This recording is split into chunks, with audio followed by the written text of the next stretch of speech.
L'appareil génital endommagé. Le corps éreinté à l'usure gissant dans une mare de sang.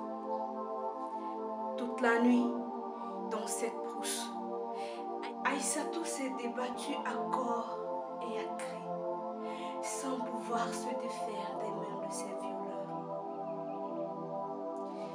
Vidée de toutes ses forces et pouvoirs, Aïssatou mourut.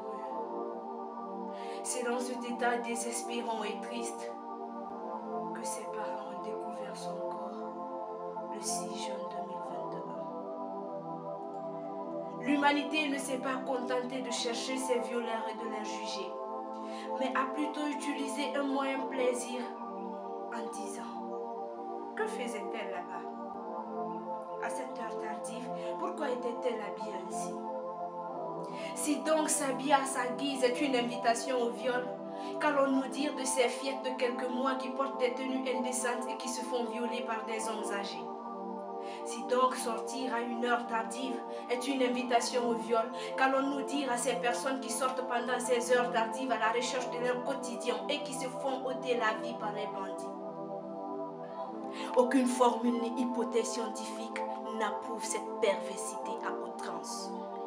Le viol n'a rien de justificatif. Combien de filles sont mortes? Et celles qui vivent, les unes sont condamnées de ne plus enfanter, et les autres de se taire au profit de ne pas être condamnées par leur société. Face à cela, il est temps, oui, il est temps qu'on aille en guerre, qu'on arrête ces discours tapageux, qu'on aille durcir la législation et faire appel au pouvoir judiciaire ainsi qu'aux sociétés à faire de cette lutte-là leur. Car si l'on doit apprendre aux filles à comment ne pas se faire violer, qu'on dise aussi aux garçons que le viol est l'acte le plus odieux qui existe sur terre, et aux parents d'arrêter de négocier à l'amiable.